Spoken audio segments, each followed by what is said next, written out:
그럼 먼저 적성 면접은 기본적으로 경찰에 대한 인식이나 자기 통제 및 적응력, 공동체 의식, 윤리, 예의, 품행 등을 평가하겠다라고 경찰대에서 밝힌 거예요. 내가 이런 기준으로 밝히겠다. 어떤 질문이 나와도 질문에 대한 답의 기준, 배점은 우리가 면접이라는 게 주관적 평가를 할 수밖에 없거든요. 오, 저 친구 말하는 게 일리가 있네. 이 친구가 말하는 게 설득력 있네. 근데 주관적 평가를 내가 매길 수 없어. 어쨌건 내가 이 친구를 똑같이 대답했는데 이 친구는 합격하고 이 친구를 떨어진 이거 누구 떨어진 이유에 대해서는 내가 객관적 수치를 나타내줘야 된단 말이야. 교수들이. 그치? 나중에 컴플레인 안 걸리려면은.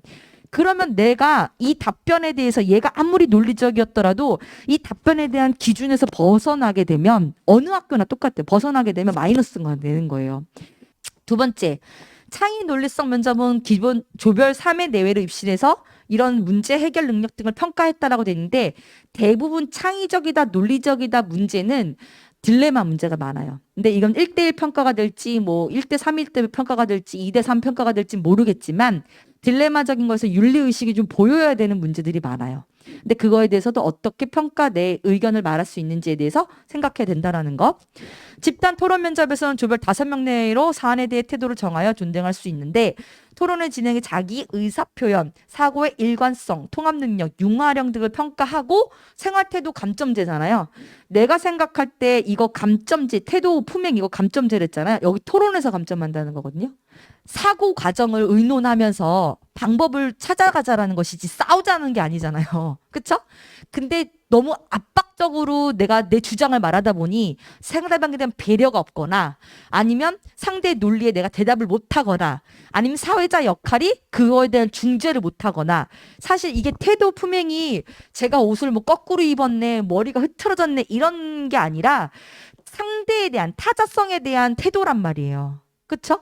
그러니까 그런 것들에 대해서 이 친구가 얼마나 생활 태도가 좋은지에 대해 묻는 거기 때문에 적이 아니라 윈윈한다라는 마음가짐으로 해야 된다는 거예요. 그래야지 저 친구는 논리적인데도 불구하고 어떻게 보면 굉장히 존중할 줄 아네. 라는 부분에서 큰 점수를 받을 수밖에 없단 말이에요. 그렇죠? 만약에 이거에서 미달 점수가 나오면 재시험을 봐야 되고 경찰이 돼서도 그럼 경찰 조직 내에서 상담도 이루어진대요. 그러니까 이거에 대한 450문항을 우리가 130분 동안 치러야 돼요. 이 적성 검사를 본 거 가지고 자소서를 본 거 가지고 우리가 면접을 보거든요. 일관적이어야 되는 거야. 소통 능력이 뛰어나다거나 하는 문항들이 있어. 그래서 내가 그런 것들을 잘 썼는데 여기서 우리가 문항들을 하는 데에서 어쨌건 질문하는 거에 대해서 나중에 흐트러지니까 자소서와 다른 글들이 될 수 있다라는 거예요. 그리고 그래서 전반적으로 이 450문항에 대한 일관적이어야지 어떻게? 이 친구가 일관된 대답을 하는구나에 대한 신뢰성이 나타내고 그리고 그에 대한 내용이 적합한지에 대한 건 자기소개서 기반으로 적합성을 보게 되고 그다음에 특수성이라는 거는 대부분 성격 인재 같은 경우는 경찰대뿐만 아니라 일반 대에서도 요구하는 것 중 하나예요. 그런데 경찰 윤리 같은 경우는 좀 다르죠. 경찰로서 가져야 될 베이스가 무엇인지를 찾아야지 이 윤리성이라는 거에 대답을 잘 체크할 수 있다라는 거예요. 그래서 지휘관 면접 같은 경우는 자기소개서 기반으로 한다라고 지금 제시되어 있어요. 그럼 결론적으로 아까도 말했듯이 계속적으로 자기소개서뿐만 아니라 내가 능동적이다, 선제적이다, 책임감이 있다 이런 키워드들에 대한 사례들을 구구절절 만들어 놔야 돼요. 그 다음에 경찰대 지원 동기 향후 진로 계획 같은 경우는 일반 대학처럼 내가 영어 영문과 나와서 경제학적인 무역을 갈 수도 있고 영어 영문과 나와서 교사가 될 수도 있고 뭐 할 수 있는 범위가 넓은 게 아니야. 경찰이라는 조직에서 넓은 거지 경찰이라는 방향은 좁은 거잖아. 어쨌건 내 진로에 관련해서 그 방향성에 대해서 뚜렷해야 된다고. 편입이기 때문에. 그렇죠? 그다음 집단 토론. 다시 말했습니다. 사회적 이슈 바탕으로 찬반 토론한다라고 얘기했습니다. 그래서 경찰국 같은 거 경찰국 뭐 신설 찬반이라든지 뭐 공수처 신설 아니면은 뭐 사형제도 뭐 이런 일반적인 사회 이슈 그러니까 일반적인 사회 이슈 그다음 경찰과 관련된 사회 이슈 이런 것들 통해서 내가 뒷받침 근거만 뚜렷하면은 상대방을 존중하면서 내가 논리적으로 말하면서 상대방 입을 막아야 내가 점수가 올라가는 거야. 존중이라는 표현을 계속하고 있지만 그치? 그러면 내가 알고 있는 지식이 많아야 돼. 이거에 대한 차별성과 내 이야기를 하려면 내 진로가 들어가야 돼. 내 진로가 보이스피싱이고 내 진로를 통해서 경제과 수사과가 과장까지로서 아우를 수 있기 때문에 해야겠다라는 것이 이야기 스토리가 나와야 된다고요. 이해하셨죠? 그래서 어쨌건 학훈, 업무, 역할, 승진, 강점, 단점 뭐 이렇게 어쨌건 이해도를 묻는 질문에서에 대한 답은 단순히 객관식으로 대답하는 것이 아니라 이것이 나에게 있다라는 자질을 보여준다라는 걸 생각해서 포인트 잡아야 된다. 가장 읽은 책이 뭐냐, 영화 뭐냐, 그다음에 뭐 존경하는 인물 뭐냐 이런 식상한 키워드들 있잖아요. 없다. 한번 만드셔요. 지금부터. 지금 시간 있으니 내가 꼭 경찰과 관련된 뭐 영화가 아니어도 책이 아니어도 상관없어요. 나한테 어떤 윤리의식을 주거나 직업적인 어떤 교훈을 주거나 아니면 뭐 나의 어떤 자질을 보여줄 수 있는 책이라면 상관없는 것 같아요. 그래서 한번 그런 거 보셨으면 좋겠고 출문제 보시면은 뭐 이런 것들 지원 동기 전공이 다르다 굳이 경찰에 지원했는가 이거 뭐 진로 팔로우십 발에서 이거 기출이에요. 작년 경찰대 기출. 그렇죠. 이런 거 사진 찍으셔도 되고 뭐 어차피 제가 프린트물이 나오는 게 없으니까. 자, 경찰 자질 중에 본인이 부족하다고 생각하는 것이 있는가? 적성 검사 중 어려웠던 문제 있던가? 그다음에 전적대 전공과 취업한 회사가 맞지 않는 이유는 무엇인가? 왜냐면 지금 연령대로 봐서 다 동안처럼 보여서 취업한 친구는 없어 보이는데 경찰대 편입해서 취업한 다음에 경찰대 가는 친구들도 많거든요. 그러니까 대학을 졸업하고 취업한 상태인데 경찰대 준비하는 친구들. 그런 친구들한테는 뭐 이럴 수 있고 전적대 전공도 안 맞고 취업대랑도 안 맞는데 또 경찰대 온대. 이러면 세계가 좀 다 틀린 거잖아요. 그럼 이 친구한테 어쨌거나 좋게 보이지는 않아. 계속적으로 바뀌니까. 변화하는 게 있으니까. 내 직군이 공대에서 내가 뭔가 창의적으로 개발하고 도전정신이 있어야 되는 직군이야. 그럼 상관이 없어. 어쨌건 변화하는 거나 도전하는 것에 두려움이 없다라고 할 수 있으니까. 근데 지금 경찰이라는 직군 자체가 변화에 대해서 내가 변화가 많은 상황에서 내가 일관적이게 처리하는 역할을 해야 되는 거지 내가 변화가 많으면 안 되는 역할이란 말이야. 그렇죠? 그렇기 때문에 조금 더 뭔가 목표의식이 뚜렷한 거에 대해서 얘기했으면 좋겠고 당신은 어떤 사람입니까? 제일 모호하죠. 이런 것들에 대한 범위가 넓은 건 어떻다? 기준은 내가 만든다. 그 다음에 존경하는 사람이 누구냐 이런 것들도 내가 아까 말했죠. 식상한 문제들. 너 뭐 책 잘 읽었니? 존경하는 사람 누구니? 너 인상 깊은 영화가 무엇이니? 이런 뭐 제일 친한 친구가 누구니? 왜 그 애랑 친하니? 뭐 이런 식상한 것들에 대한 대답들은 잘 생각해 두셔야 되지 않을까? 이런 거 스티브 잡스가 경찰 조직에 들어온 거 어떻게 생각하는가? 그럼 스티브 잡스의 역할이 무엇이고 그 역할이 경찰 조직에 어떤 영향을 줄 수 있는지를 얘기하는 것이지 감정적으로 뭐 유명한 사람이 들어왔으니 뭐 어쩌고저쩌고 뭐 이런 건 아니겠죠. 그 다음에 정보 이런 식으로 어떤 딜레마적인 질문들에 대해서는 첫 번째 그 기준 이 논제를 내가 전제를 더 준다. 이런 시대적 배경이기 때문에 이런 취약계층이기 때문에 이런 상황이기 때문에 전제를 더 주고 기준점을 만들어서 대답한다.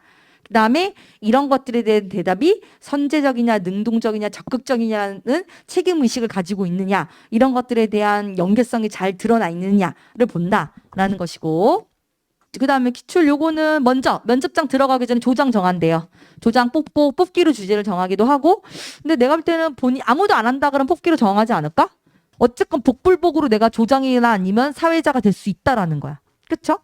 그 다음에 10분 동안 종이 의견 정리하는데 면접장에 종이 들어갈 수 없고요. 그 다음에 그래서 이제 합니다. 소년법 폐지한다 해서 내가 어쨌건 찬성이다 반대다까지 다 들어갔으니 가서 어떤 역할 될지 모르죠. 차라리 찬반은 낫다?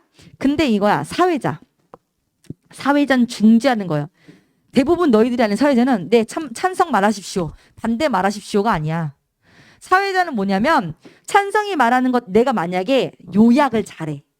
내가 포인트 키워드를 잘 정리하는 인간이야. 그럼 사회자가 되면 되게 유리하지. 근데 내가 말빨이 좀 부족해. 근데 사회자가 되면 좀 불리하게 될 수밖에 없지. 왜냐? 찬성 말해라 반대 말해라고 가만히 서 있는 게 아니라 찬성이 말을 구구절절 길게 얘기를 하잖아. 그럼 내가 논지만 전달해 줘야 돼. 아, 어쨌건 찬성 대표자분께서 말하신 내용이 이렇게 논지인데 맞습니까? 이에 대해서 반대 의견 말해 주십시오. 반대가 이렇게. 아, 그럼 이거에 대해서 공통적으로 되는 상황이 이런 주제입니다. 이 주제에 대해 어떻게 생각합니까? 그러니까 내가 리더십이 실제로 뛰어나고 논지 정리를 잘하는 사람은 사회자가 되면 유리해. 근데 만약에 선택으로 사회자 할 사람이면 상관이 없는데 뭐 누군가 나서주면 고마운 건데 내가 뽑기로 사회자가 되면은 내가 그러한 역할도 해야 된다는 거야. 그쵸? 그래서 사회자 역할, 찬성 역할, 반대 역할까지 다 해야 된다는 거야. 경찰 소년법 폐지 같은 경우는 재작년이가 간부 시험이었던 것 같고, 그다음에 경찰대학 동성애자 입학 금지라던가 아동학대 아동 보호시설 절차 문제점 그리고 개선 방안 뭐 이런 것들 요즘 이슈되고 있는 것들, 그리고 요즘 가장 최근 이슈돼서 민감한 문제가 이태원 사건 같은 것들. 이태원 사건 때문에 요즘에 많은 것들이 바뀌고 있죠. 좌석버스 입석 안 되고, 그 다음에 요번에 월드컵 응원도 안 돼, 뭐 원래는 했었는데 취소됐고, 그리고 요번에 야구 이겼잖아. 이겨가지고 이마트에서 엄청나게 세일했단 말이야. 근데 어디 연수점인가 어디 지점에서 사람들이 너무 많이 대기를 하고 있는 거야. 밖에 문 안 열었대. 압박 또 그런 사건이 일어날까봐 현명한 거지. 그러니까 그 이태원 사건이 아니라 이걸로 인해서 모든 것들에 대한 방향이 바뀌었어. 또한 뉴 노멀 시대 이후로 또 시위도 바뀌었어. 그치? 시위 자체가 좀 안 되잖아요. 그런 것들에 대해서 요즘 이슈되고 있는 것들에 대해서 질문할 수도 있다라는 거. 그쵸? 그런 것들에 대해서도 알아두셔야 되지 않을까? 나는 요번에 나올 수도 있다라는 게 메타버스 범죄. 메타버스 같은 경우는 범죄에 대한 기준이 모호하잖아요. 그쵸? 그러니까 그런 것들도 요즘 나는 좀 관심이 있거든요. 그래서 그런 것들도 있고, 그다음에 청년 실업이라든지 이런 것들이 국가의 책임이냐, 사회의 책임이냐, 개인의 책임이냐. 이거 세 가지인데 뭐 국가냐, 개인이냐 이렇게 나올 수도 있는 것이고. 그래서 설득의 3요소. 우리가 이제 내가 아무리 논술이다 보니까 이 친구들이 말을 잘하려면 어떻게 해야 되냐라는 생각을 하잖아요. 기준이. 우리가 여기서 이런 말 하는데 아리스토텔레스라는 수사학이라는 게 굉장히 유명해요. 그래서 모든 우리가 내가 이 경찰대뿐만 아니라 모든 대학 편입에서나 수시나 모든 거에서 면접에서 기준 있잖아. 야, 너 이렇게 잘했다 못했다라는 걸 나도 해줘야 되잖아, 기준을. 왜냐하면 답안이 있는 게 아니거든. 그치? 면접이라는 건. 그랬을 때 나의 기준은 뭐냐? 우리가 아리스토텔레스에서 설득의 3요소가 합니다. 아테네 시대에 미네라는 것이 토의나 토론을 통해서 굉장히 많은 대화를 했기 때문에 그 기준이 아직까지도 적용되고 있다고 생각하거든요. 첫 번째, 로고스입니다. 로고스, 아리스토텔가 말라 쓴 로고스는 무엇이냐면 논리성이에요. 논리적이어야 된다. 그것이 제일 좋은 건 아까도 말했죠? 나의 주관적 질문이면은 나의 경험 사례가 논리적인 것이고요. 그리고 두 번째는 파토스입니다. 감성적인 요소예요. 어쨌건 공감이라고 생각하시면 돼요. 딜레마적인 부분에서 아동 학대라든지 어떤 딜레마적인 거 있을 때 그 대상에 대한 공감을 한다는 걸 전제 조건을 보여주는 게 좋아요. 그 다음에 에토스. 가장 어려운 거죠. 에토스라는 거는 신뢰성이에요. 신뢰성이고 윤리성을 말하는 거거든요. 근데 이거는 사실은 교수님들이 파악하기 어려워. 왜냐하면 파악하는 요소는 딱 하나야. 자소서와 적성검사. 이 친구가 얼마나 신뢰적이냐, 적성검사 이런 것들을 자기소와 표를 통해서 얘를 판단해. 그랬을 때 신뢰적이다라고 판단했다면 면접 자체에서도 우수한 점수를 줄 수밖에 없어. 이제 다 합격하셔서 수업을 하게 되면 3에 들어갑니다. 이런 개별 면접의 답안들, 자소서 기반은 이제 자소서 따로 할 것이고, 그다음 이런 집단 면접이라는 이런 내가 몇 개를 만들 거냐, 이거에 대해서 너희 생각들을 답안 찬반 사회자 것 다 만들어 온 다음에 한 다음에 세 번째로 모아서 토론을 할 겁니다. 여기까지 하시고 화이팅해서 한번 이겨봅시다.